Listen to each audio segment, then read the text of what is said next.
ito, nagiging maingay na usapin na rin po ito. Itong pagbagsak ng rating ni Sara Duterte. Kasi meron po siyang pangako after po bumagsak, after po bumagsak ng rating ni Sara Duterte. Ito, basahin po natin. Ayan Ito basahin natin mga kababayan. Yan. Ayan, baka sabihin ng iba, wala tayong binabasa Hintayin lang natin yung picture, baka kasi sabihin ng iba, gawa-gawa lang ayan. Ayan sabi dito sa Abante, TNT, tunay na tabloidista, basahin po natin. Matapos bumaba ang performance rating ni BP Sara, mas pagbubutihin pa daw yung trabaho. Ang tanong, ano ba ang nagawa ni Vice President Sara Duterte? Ano ba ang natrabaho niya? May natrabaho na ba siya? Hindi, ako nagtatanong lang naman mga kababayan. Kasi kung may makakaharap ako na didiset, ang una kong tanong dyan, ano ba ang nagawa ni Sara Duterte? Yung libreng sakay? Yun lang yun sa kabila ng malalaking budget at pondo na hinihingi niya? Yun lang yung nagawa niya? Sa kabila ng malalaking budget na napakinabangan nila? Yung libreng sakay lang? Diba? Anyway, sabi dito mga kababayan, basahin po natin yung nilalaman. Ayan. Hindi kasi makita, sobrang liwanag Sabi dito, inihayag ng Office of the Vice President OVP na lalo nito pagbubutihin ng pagsiservisyo sa publiko matapos lumabas sa isang survey na bahagyang bumaba ang performance rating ni Vice President Sara Duterte. Sa press briefing ng Miyerkules, sinabi ni OVP spokesperson Ruth Castelo na iginagalang ng pangalawang Pangulo at tanggapan ng resulta ng survey anuman ang pinagmulan nito. Sabi pa dito, ayan sabi dito mga kababayan, okay lang po sa atin if that's there's finding, and of course with that, kung totoo man yan o hindi, we have resolved to do better for Office of the Vice President, ani po ni Castelo. Kasi biruin nyo mga kababayan kahit nga si Castelo hindi alam kung anong ginagawa ni Sara Duterte. Di ba hindi alam ni Castelo kung saan pupunta etong si Sara Duterte. Oy Ma'am Elnora Stancio, mega love shoutout po Jake, can PBBM run as VP 2028? So, he can still help. Ang pagkakalam ko, parang hindi na po tatakbo si Presidente sa darating na 2028. Hahayaan niya na taong bayan naman ang mamili kung sino yung mga susunod na mamumuno. Kaya nga payo ko sa inyo, pumili kayo ng maayos na leader sa darating na 2028. Pero huwag kayong mag-alala, tutulungan namin kayo kung sino yung tama at okay na makikita natin pwede maging leader. So yun ang susuportahan natin. Ganun lang naman kasimple mga kababayan. Anyway, tuloy po natin. Sabi pa dito, the Vice President himself also has resolved to work even harder than we are working now. So pagbubutihin po natin lalo ang serbisyo na ibibigay natin sa taong bayan, dagdag pa niya. Ang tanong, may serbisyo ba si Sara Duterte na ginagawa? May serbisyo ba si Sara Duterte na naibigay sa taong bayan? Ano ba ibinigay ni Sara Duterte sa Pilipinas? Puro sama ng loob. Ano ba ang ginawa ni Sara Duterte sa Pilipinas? Siraan sa ibang bansa. So ano yung masasabi nila, may pagmamalaki nila na naging trabaho ni Sara Duterte kung mismong si Sara Duterte ang naging sakit ng ulo ng Republika ng Pilipinas, ang naging sakit ng ulo ng Pilipinas. 'Di ba? Kasi mga kababayan, sa totoo lang, kung yang si Sara Duterte ay matinong tao lang sana, di sana maluwag na tatanggapin ng taong bayan na siya ang maging presidente sa darating na 2028. Kaso nga lang ang problema, puro paninira lang ang ginawa niyan at wala naman pong trabaho or wala ngang legacy yan o project na masasabing kanya. Katulad nung kay Leni Robredo, di ba? At kay PBBM. Anyway, sabi pa dito, basahin pa natin. Tinayak din ni Castelo na hindi magbabago ang saklaw na rehiyon ng serbisyo ng OVP at mananatiling pambansa ang operasyon nito. Sabi pa dito mga kababayan, survey or not, survey or no survey, pareho lang ang trabaho natin. Of course, may extra effort tayo ngayon because of that survey. Pero regardless of the location rin, ang trabaho po natin ay we can do better. Yan daw mga kababayan yung trabaho ni Sara Duterte. Patuloy pa niya, I'm sure we can do better here and there. At ang pangalawang Pangulo po, like I said, whether she is here or not, pareho din po or mas higit pa ang trabaho na ginagawa niya ngayon. O kahit daw nasa Pilipinas or wala, itong si Vice President Sara Duterte, pagbubutihin daw po ang trabaho niya. So asahan nyo na, sa mga susunod na araw, mas pagbubutihin pa po niya mga kababayan yung paninira sa gobyerno ni PBBM. Kasi yun yung trabaho niya eh. Sinasahuran siya ng mamamayang Pilipino, sinasahuran siya ng taong bayan para sirain ang Pilipinas. Ano po, yun ang masakit. Sinasahuran siya ng mga taxpayers, sinasahuran natin siya hindi para maging epektibong vice presidente, kung hindi, para maging epektibong maninira sa presidente at sa gobyerno nito dito sa Pilipinas. Ano po, anyway, sabi pa dito, matatanda ang bumaba sa 50% mula 56% ang performance rating ni Duterte batay sa pinakahuling inilabas na resulta ng Okta survey. Yan po yung sabi dito mga kababayan. Kasi biruin nyo 6% yung ibinaba ng percentage ng ratings nitong si Vice President Sara Duterte. Ibig sabihin, hindi epektibo siyang Vice Presidente. Kasi bumababa yung ratings po niya. Alam niyo sa totoo lang, ito masasabi natin, itong ganitong survey, ito yung mga legit. Bakit? Kasi mismong taong bayan naman ang nakakakita kung ano talaga ang trabaho ng ating Vice Presidente. Hindi siya matinong Vice Presidente. Siya ay dapat hindi pinamamarisan kasi unang-una wala nang kwenta, hindi pa nagtatrabaho. Yun yung masakit mga kababayan. Mga kababayan, ayun na maliwanag Maliwanag naman.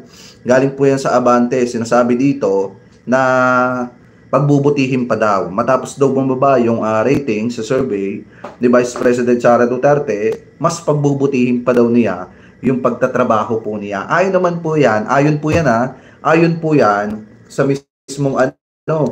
mismong tagapagsalita, spokesperson ni Vice President Sara Duterte na si Atty. Castelo. Alam mo, Atty. Castelo, galing-galingan mo yung pagtatakip kay Sara Duterte. Okay yan, medyo palabang ka ng konti. Pero sana, next time, kung magsasalita ka, pilitin mo maging makatotohanan ka. Diba? Pilitin mo namang yung sabihin yung totoo na hindi nagtatrabaho yung Vice Presidente mo. Na inutil po yan at walang ginagawang trabaho dito sa Pilipinas. Ang pinagmamalaki yung libreng sakay na tinulad pa sa mga magulang, sa panahon ng mga magulang ni PBBM. Di ba siya nahihiya yung libreng sakay niya mga kababayan? Mga magulang ni PBBM yung niyan, unang nakaisip niyan. Tapos ngayon pinagpapatuloy lang niya.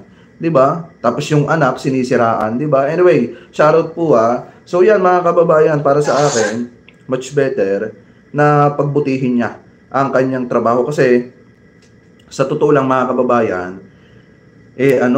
tawag dito, marami sa mga kababayan Pilipino po natin ang ayaw nang makita itong si Sara Duterte kasi pabigat niya. Alam niyo yung pabigat? Wala nang ang ginagawang trabaho na naninira pa ng trabaho ng iba. Kaya nga po para sa akin, pabigat na Vice Presidente itong si Sara Duterte. So ngayon, mga kababayan, comment below na lamang po kung ano po masasabi nyo. Hingil po dyan at pupunta naman po tayo sa next topic po natin na kung saan, ayon din po ulit mga kababayan, ayan dito sa Abante TNT, tunay na tabloidista, ayon po yan kay Bato de la Rosa. Kasi alam niyo naman si Bato de la Rosa, malapit na rin yan. Ano po, si Bato, si Bongo, malapit na rin po yan. Malapit na rin yan mga kababayan. So ngayon, sabi dito ni Bato de la Rosa, ayan yung source natin. Bato, mananatiling loyal sa taong bayan. Nagsenador ba ako para sa mga Duterte? Yan yung sabi ni Bato de la Rosa Nagsenador ba ako para sa mga Duterte? Basahin natin. Ito excuse me. Inihayag ni Senator Ronald Bato de la Rosa na bagamat supporter siya ng mga Duterte, mananatili sa taong bayan ang kanyang loyalty. Sinungaling ka ba to? Sinungaling ka ba to? Wala sa bayan ang loyalty mo. Ang loyalty mo nasa mga Duterte kasi yan yung amo mo at tumatanong ka ng malaking utang na loob. Kasi alam mo, Senator Bato de la Rosa, wag mo na kaming ginagago. Wag mo na kaming pinaplastic. Ang totoo niyan, hindi sa taong bayan ang loyalty mo. Na kay Digong ang loyalty mo. Pwede kang bumaligtad, pero yung sasabihin mong nasa taong bayan loyalty mo, wala. Dahil kung nasa taong bayan loyalty mo, sana inuna mo yung panawagan ng taong bayan bago ka nagmusyon nung una na ipadismiss yung impeachment ni Sara Duterte. Huwag mo kaming inuuto. Hindi na uto-uto ang taong bayan ngayon. 'Di ba? So sabi pa dito, basahin pa natin. Kaugnay ito ng usapin sa impeachment case ni Vice President Sara Duterte. Ibig sabihin, yung Supreme Court ay pro Duterte rin. Oo! Yan yung sabi ni Bato ha. Ibig sabihin, yung Supreme Court pro Duterte rin. Oo, para sa akin, in my personal opinion, dahil mga appointee ni Duterte yung marami doon. At yung mga bumoto, nakatigan yung impeachment ni Sara at sabing sa alabag sa saligang batas, mga appointee ni Duterte yan. Natural, tatanong ng utang na loob yan kay Digong. Diba? Sabi pa dito mga kababayan, kinatigan ng Supreme Court yung aking motion to dismiss. Saad niya sa panayam sa isang programa sa radyo nitong Biyernes, August 8. Saad pa niya, hindi ko dinideny na maka-Duterte ako, pero at the end of the day, sino ang tama? Kami ang lumalaban sa tama kasi kami ang kinatigan ng Supreme Court. Bakit nagsenador ba ako para sa mga Duterte? Hindi naman Duterte ang bumoto sa akin. Sa akin lang, kung hindi, yung buong taong bayan na bumoto sa akin, patuloy pa niya. Sabi pa dito, pero aniya, normal lang naman na mayroon siyang loyalty kay dating Pangulong Rodrigo Duterte dahil hindi siya naging senador kung hindi dahil dito. Kung papipiliin mo ako between taong bayan at kay President Duterte, taong bayan ako. Yan ang sabi ni Bato de la Rosa. Bakit po ako nahalal kung hindi ko ipinaglaban ang interes ng taong bayan? Wika daw po nitong si Bato. Kaya yung kanyang katapatan, para daw po sa taong bayan, hindi daw para sa mga Duterte. Pero gaya nga nasabi ko sa inyo mga kababayan, pinaplastic lang tayo ni Bato de la Rosa. Kasi plastic naman po talaga yan. Bakit ko nasabi? Saan ka ba naman nagkatala? Sabihin mo na yung interest na ipinaglalaban mo, yung interest ng taong bayan. Para sa akin mga kababayan, kung interest ng taong bayan yung ipinaglalaban niya, di sana, di ba? Di sana ang ginagawa niya ngayon, yung interest ng mamamayang Pilipino. Hindi interest ng mga Duterte. Alam nyo, ito para sa akin, ikaw Senator Bato de la Rosa, kukunti na lang naman ang panahon mo sa Pinas. Kukunti na lang ang panahon ninyo ni Bongo sa Pinas. Darating ang araw, maaaresto kayo at magiging citizenship na kayo diyan sa dahig katulad ng amo ninyong si Digong. Kaya lubos-lubusin ninyo ang pangkikengkoy at pang-uuto sa mamamayang Pilipino dahil pagka nakulong na kayo sa dahig, wala na kayo sa kapangyarihan noon. Hindi na kayo matutulungan ng mga ipinagmamalaki ninyong amo ninyo. Lalo na si Bongo, pag nakulong yan sa dahig, hindi natutulungan yan ni Sara Duterte. Di ba?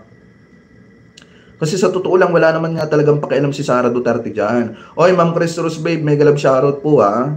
Wala nang pakialam si Sara Duterte dyan.